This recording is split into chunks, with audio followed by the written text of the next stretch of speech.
Magandang gabi, Oriental Mindoro. Mula sa Bulwagang Pambalitaan ng Tamaraw Vision Network, ako po si Angel Malikdan at ito po ang TVNet Weekend Report. Ikalabing 5 sa buwan ng Marso, taong 2025. At sa ulo ng ating mga balita. 11 senior citizens tumanggap ng cash gift mula sa NCSC. Media information session isinagawa ng BSP sa lungsod ng Calapan. At kauna-unahang Kadiwa Center sa rehiyon binuksan na para sa publiko. Ibigay ang maximum satisfaction ng pamilya at sa negosyo dahil tuloy-tuloy pa rin ang high-quality service mula sa una at pinagkakatiwalaan sa fast internet connection plus cable TV sa buong Mindoro, ang Tamaraw Vision Network. Serving to the max, sa TVNet kami. Una sa Mindoro, TVNet pa rin. For inquiries, magpunta na sa pinakamalapit na TVNet office sa inyong lugar.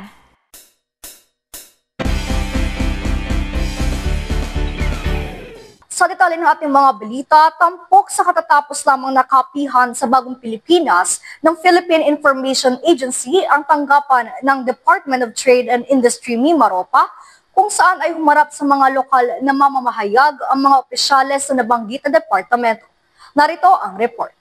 Tampok sa katatapos lamang nakapihan sa Bagong Pilipinas ng Philippine Information Agency ang tanggapan ng Department of Trade and Industry Mimaropa kung saan ay humarap sa mga lokal na mamahayag ang mga opisyales ng nabanggit na departamento.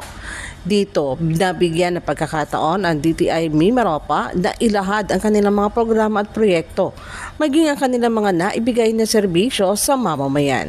Kabilang na dito ang pagsuporta sa MSMEs, pamamahagi ng livelihood kits, pagpapatuloy ng shared service facilities, one town, one product o OTOP, distribution caravan at ang paglulunsad ng obra Mimaropa.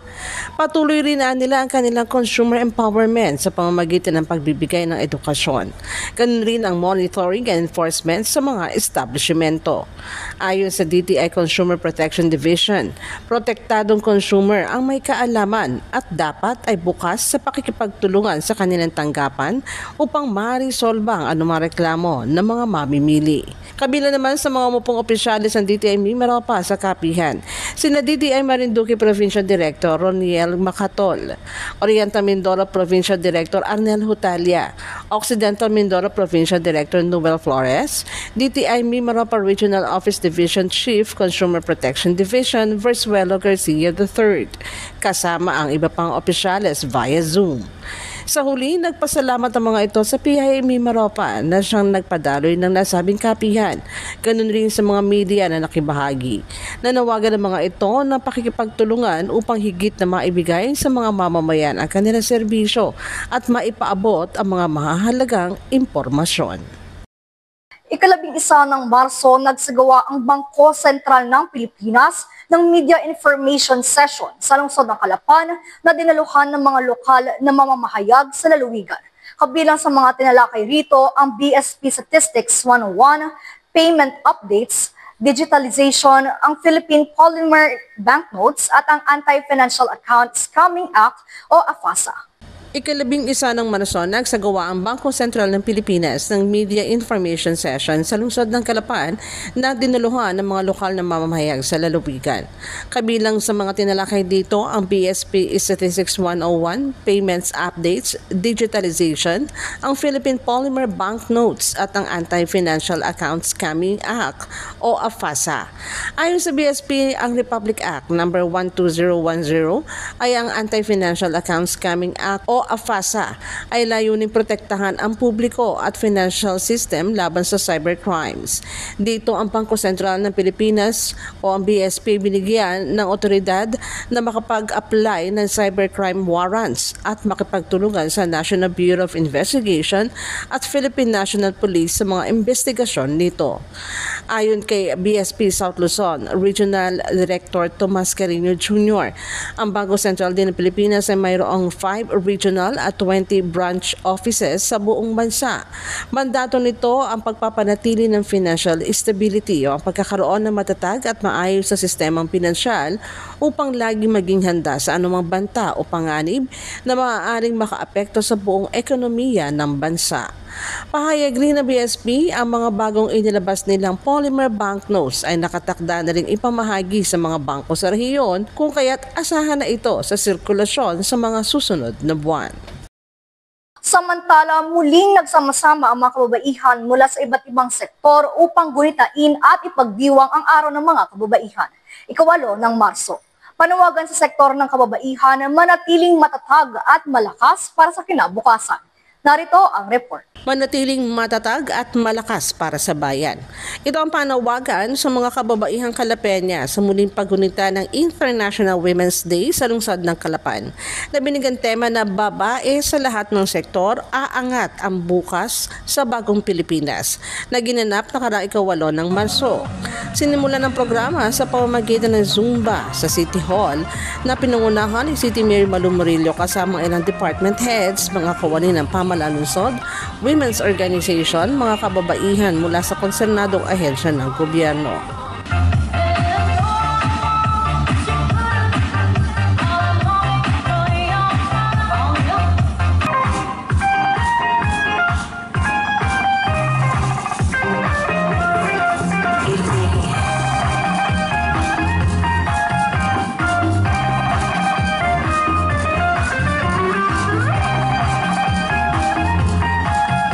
Matapos ang Zumba, sinundan ito ng motorcade na lumibot sa mga pangunahing lansangan sa lungsod at nagtapos sa Bulusan Park kung saan isinagawa ang programa.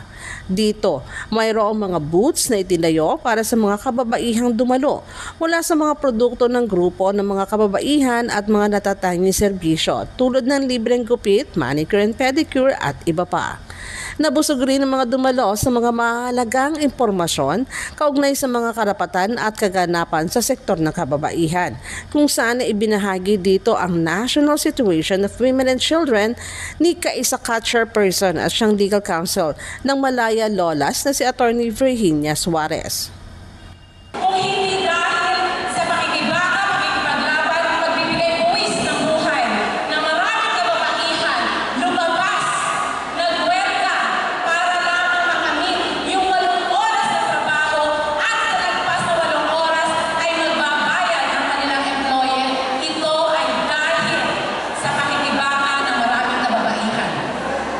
Magandang tingnan natin ano nga ba ang kalagayan ng kababaihan sa pambansa.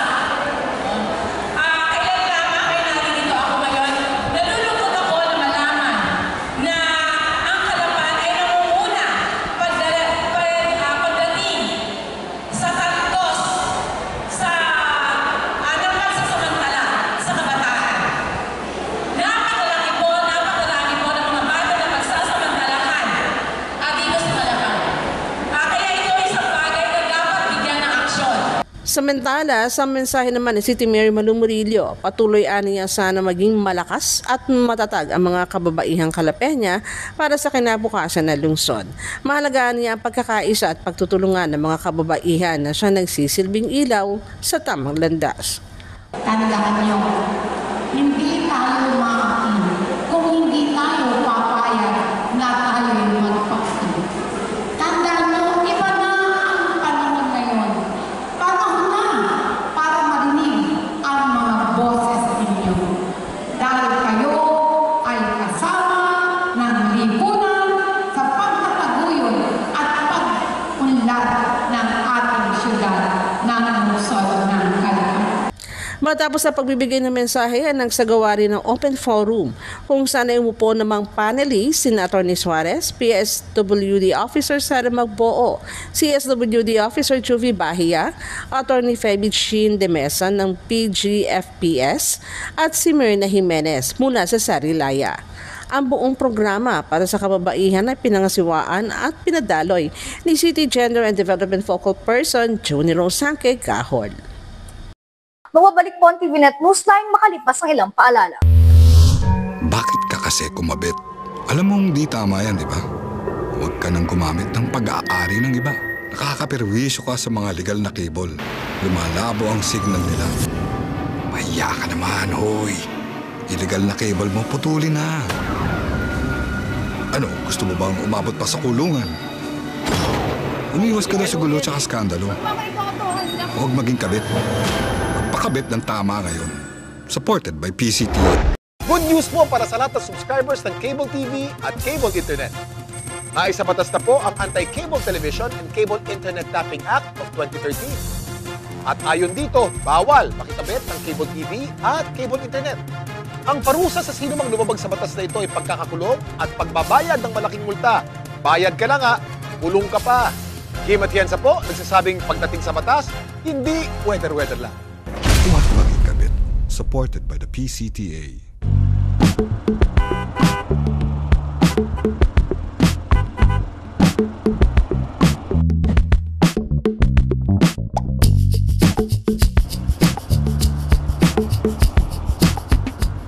Ibigay ang maximum satisfaction ng pamilya at sa negosyo dahil tuloy-tuloy pa rin ang high-quality service mula sa una at pinagkakatiwalaan sa fast internet connection plus cable TV sa buong Mindoro, ang Tamaraw Vision Network. Serving to the max, sa TVNet kami. Una sa Mindoro, TVNet pa rin. For inquiries, magpunta na sa pinakamalapit na TVNet office sa inyong lugar.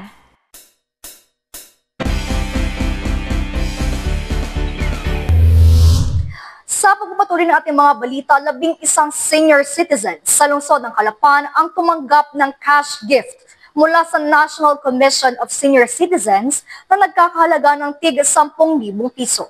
Dagdag rin na tinanggap nila ang cash gift na mula naman sa pamahalaang lungsod ng Calapan.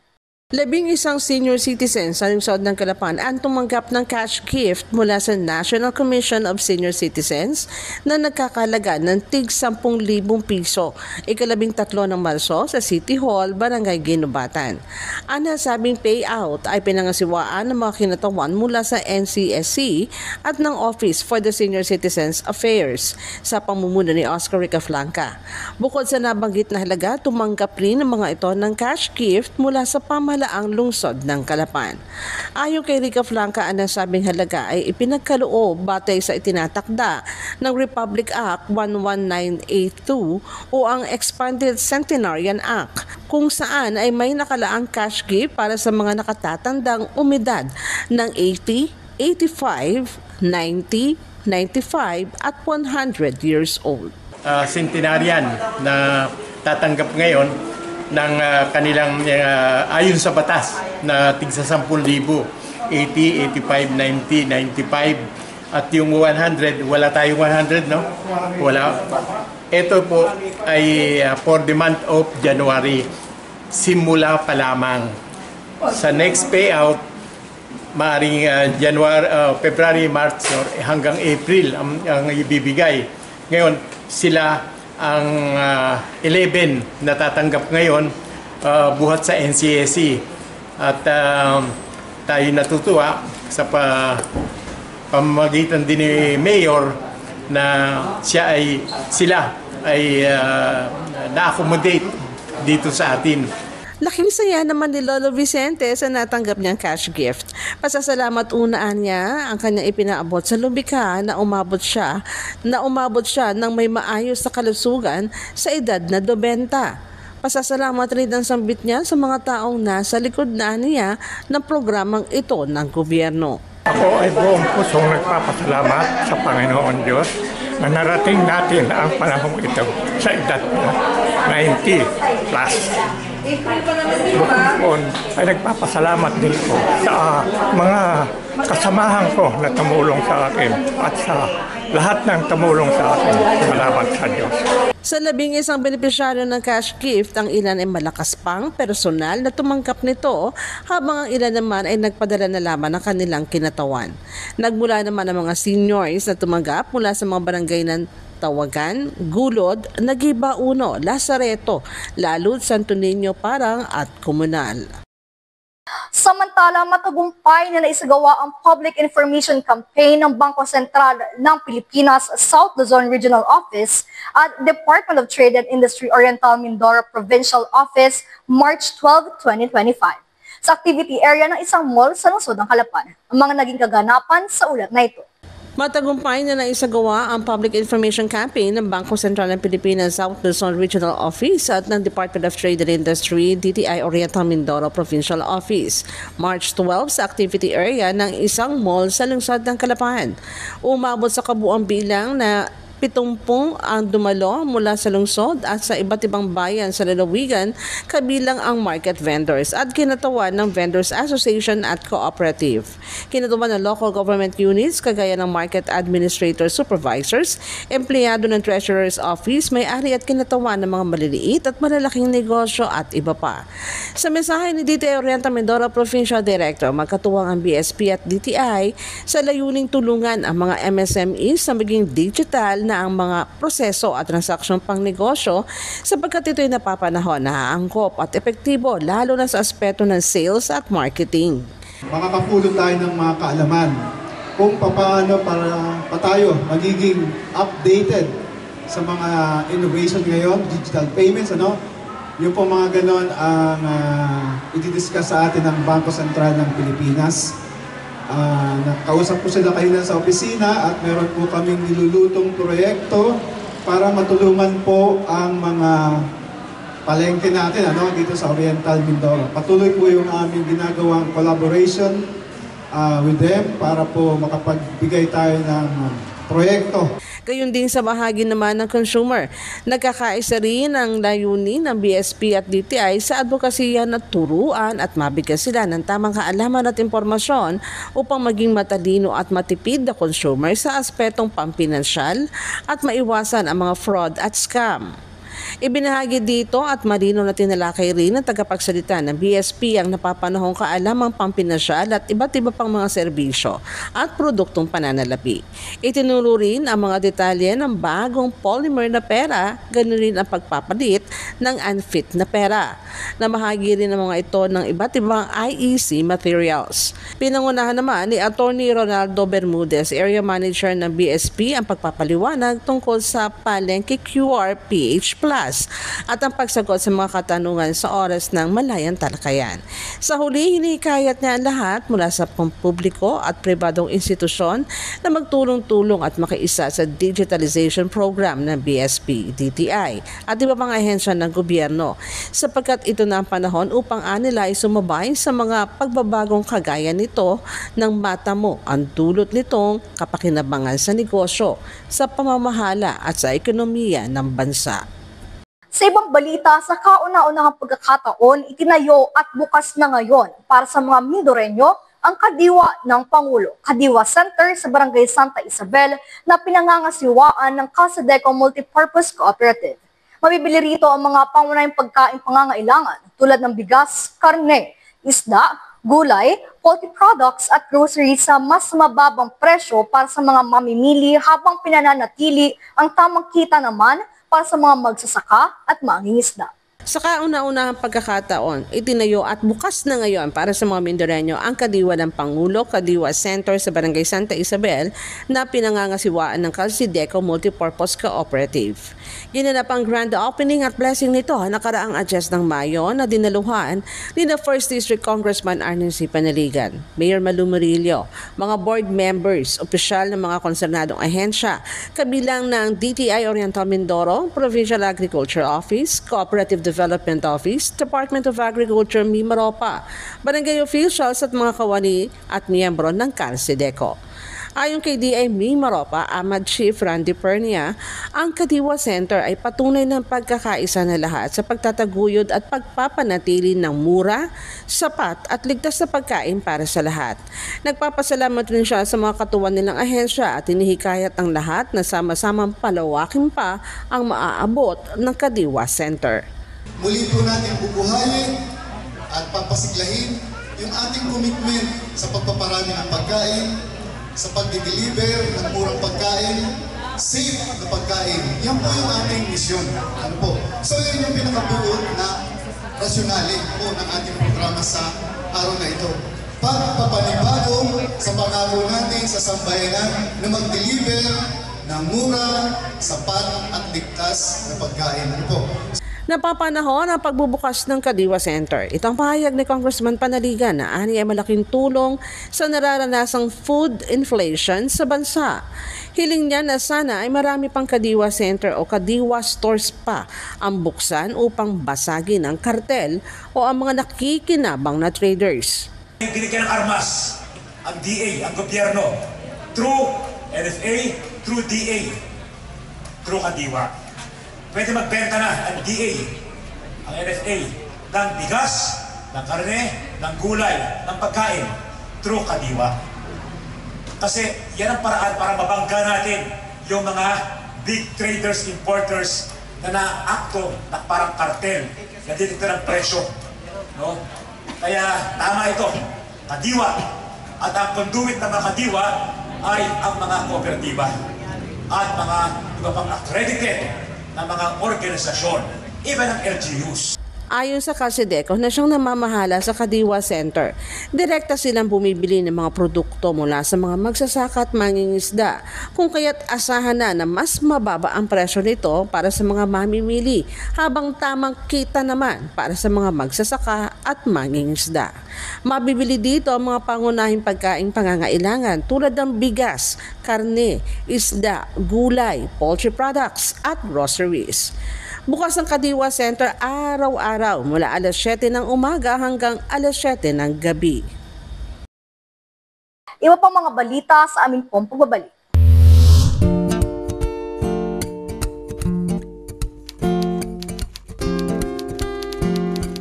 Inday, pakiligpit nga itong mga kinalat ng mga bata. Noon, gusto kong makapag-aral.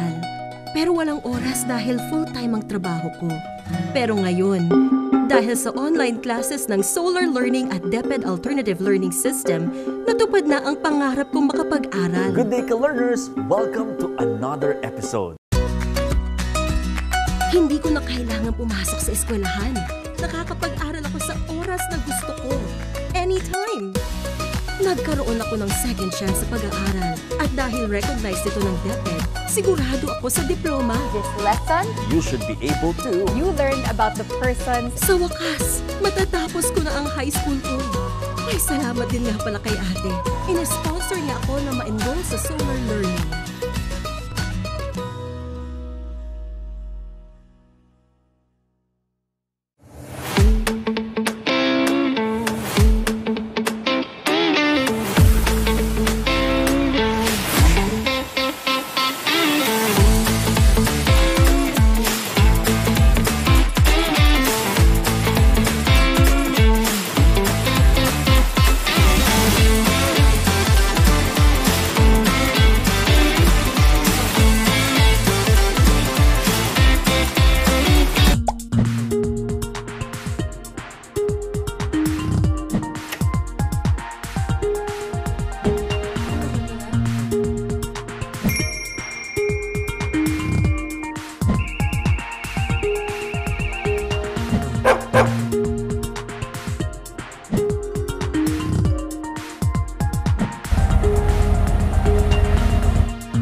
In chasing my dreams, every day is a race.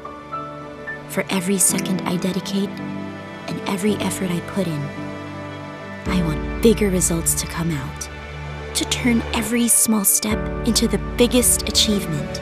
For every little triumph leads me to a brighter future. Whatever your journey, go with our new fuels designed for efficiency. Choose Shell Fuels.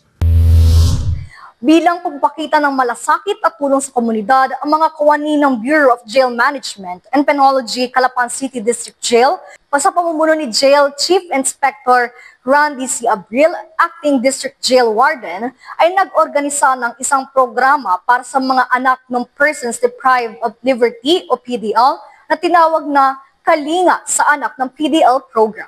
Layunin ng programang ito na palakasin ang ugnayan at magbigay ng suporta sa mga batang apektado ng pagkakakulong ng kanilang mga magulang. Bilang pagpapakita ng malasakit at tulong sa komunidad, ang mga kawani ng Bureau of Jail Management and Penology, Calapan City District Jail, sa pamumuno ni Jail Chief Inspector Randy Abril, Acting District Jail Warden, ay nag-organisa ng isang programa para sa mga anak ng Persons Deprived of Liberty o PDL, na tinawag na Kalinga sa Anak ng PDL program. Layunin ng programang ito na palakasin ng ugnayan at magbigay ng suporta sa mga batang apektado ng pagkakakulong ng kanilang mga magulang. Noong March 5, 2025, aktibo nagbigay ang mga kawani ng CCDJ ng isang araw na kasiyahan, edukasyon at serbisyo sa dalawang anak na napiling PDL na nakapagtapos sa programang Katatagan, Kalusugan at Damayan ng komunidad ng BJMP. Nagsimula ang araw sa isang espesyal na home visit para sa PDL at kanyang mga anak, alinsunod sa utos ng korte na ipinalabas ng kagalang-galang na hukom Charity Grace Rico ng RTC Branch 40. Ang pagbisitang ito ay naisakatuparan sa pamamagitan ng koordinasyon ni Jail Officer 2 Jared Russell Calo, Unit Paralegal Officer sa nasabing korte. Nagkaroon rin ng pagkakataon ng PDL na makasama ang kanyang mga anak, magluto ng masustansyang pagkain para sa kanila at ihanda sila sa pagpasok sa paaralan. Binigyan din sa programa ang kalagahan ng edukasyon.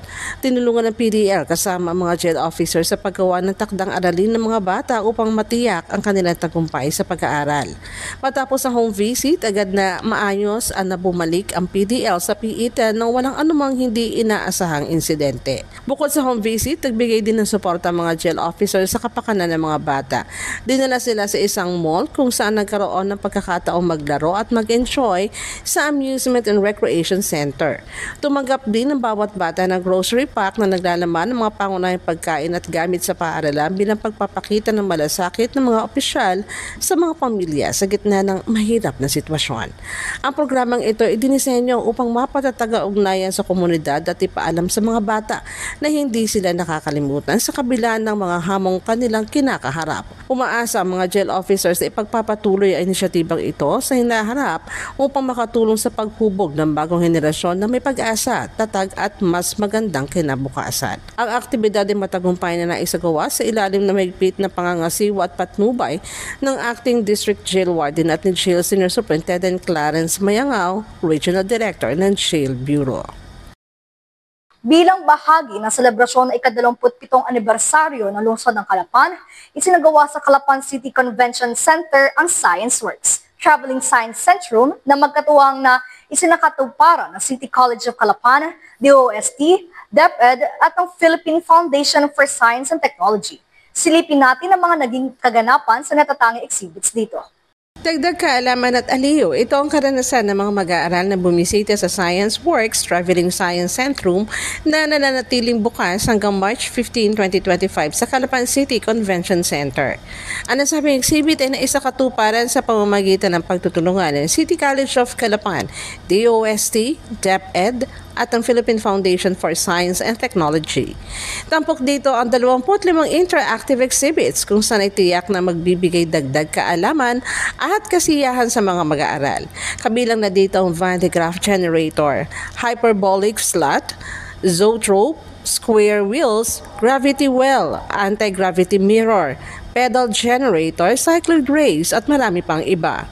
Ayon kay Philippine Foundation for Science and Technology Program Development Officer Karen Napili, layon na nasabing exhibit na pukawin ng interes ng mga mag-aaral tungo sa science and technology careers. Naniniwala si Napili na malaking tulong ang agham at makabagong teknolohiya sa mga future leaders ng lungsod ng Calapan. One of the objectives din po ng pagpunta namin dito is to give awareness and invite natin and inspire natin yung mga Calapeños and Mindoreños na mapunta po tayo sa science and technology careers kasi sila ang future leaders ng ating probinsya. So sana po magkita-kita po tayo dito sa Calapan City Convention Center March 4 until March 15 kasi science is fun. Kabilang sa mga tumangkilig sa Science Centrum exhibit ay ang mga mag-aaral mula sa iba't ibang paaralan sa lungsod at mga karatig na bayan. Bahagi rin na nasabing gawain sa pagdiriwang ng ika-27 anibersaryo ng Calapan City. Sa layunin paigtingin, pasiyahin at ipagbuklod ang bawat pamilya at ang makatulong sa kapwa, nagsagawa ang Knights of Columbus St. Ezekiel Moreno Council 7189 ng Family Color Fun Run, ika-8 ng Marso.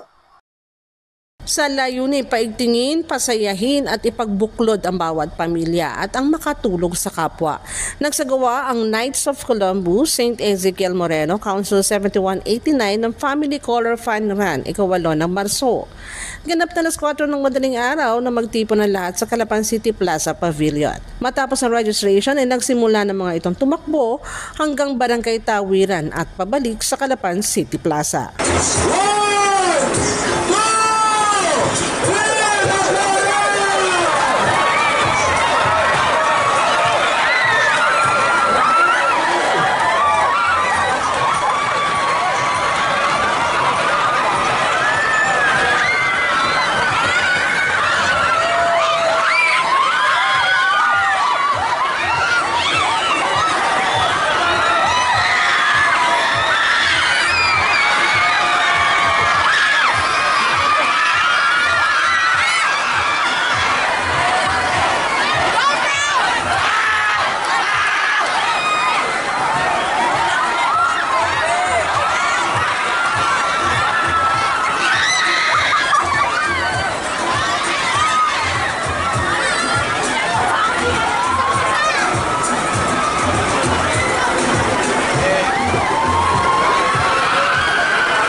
Kay Grand Knight, dating Vice Gobernador Atty. Jojo Perez, ang nalikom nilang pondo sa nasabing aktibidad ay kanilang ibabahagi sa pagpapatayo ng Parish Special Action Office ng Saints Peter and Paul Chaplaincy, ganun rin ay ilalaan sa scholarship ng mga seminarista. Sa ngalan po ng Knights of Columbus, St. Ezekiel Moreno's Council 7189 bilang kanilang Grand Knight, nagpapasalamat po kami, ako, sa lahat po ng mga sumalit na kilahok sa panran na ito at sa lahat po ng mga schools, nandyan po maraming eskwelahan, Rotary Club of Calapan at mga bangko, mga ibang association. At syempre nagpapasalamat po kami sa City Government, sa City Youth and Sports Development Department ng City Government sa pagtulong sa amin. Maraming salamat po sa inyong lahat. Nagpasalamat rin ng Knights of Columbus sa lahat na nakiisa at kasama nilang tumakbo para sa pamilya at kapwa. Malaking tulong nila ang pagkakaisa para sa ikatatatag ng Kristiyanong pamayanan. Maaari niyo rin po kami mapanood sa YouTube. I-type lamang TVNet News 9. Bisitahin at i-like rin ang aming Facebook page News 9 Channel 10. At yan po kabuuan ng mga balitang nakalap ng News 9 staff and crew sa mga nakalipas na araw. Para po sa inyong comments o suggestions, mga balita at impormasyon na nais nyo iparating sa aming programa, tumawag po lamang sa 043-288-4240. Ito po ang TVNet News 9 katotohanan at serbisyo hatid sa mga Mindoreño. Ako po si Angel Malikdan. Maraming salamat sa inyong pagsubaybay.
ipinakikilala ang isang tunay na lingkod bayan na may puso para sa serbisyo publiko, Dr. Hubert Dolor.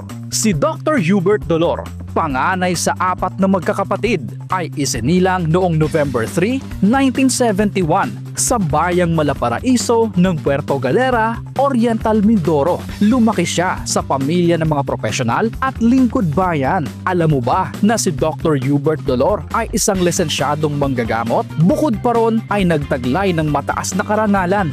Nagtapos bilang magna cum laude sa kursong Masters in Hospital Administration habang naninilbihan bilang alkalde. Alam mo ba na nagsilbi si Dr. Hubert Dolor bilang mayor sa loob ng 3 termino sa Puerto Galera? Siya ay nagsimula taong 2007 hanggang 2016. Nagbigay siya ng makasaysayang kontribusyon sa kalusugan, edukasyon at kabuhayan ng kanyang mga nasasakupan. Lingid sa kaalaman ng lahat, siya ay nakatanggap ng Dr. Jose Rizal Memorial Medal of Honor, isang karangalan sa kahusayan at serbisyo. At hindi lang yan, ilan pa sa kanyang mga natanggap na pagkilala ay ang Outstanding Municipal Mayor of the Philippines, Presidential Lingkod Bayan Awardee, Pusong Makakalikasan Award, Excellence Achievement Award at marami pang iba. Sa pamumuno ni Dr. Hubert Dolor, hindi lamang umunlad ang bayan ng Puerto Galera, naging inspirasyon din siya sa bawat Pilipino sa pagiging modelo ng makabayan, makatao at maka-Diyos na pamamahala. Dr. Hubert Dolor, isang doktor, isang leader, isang inspirasyon.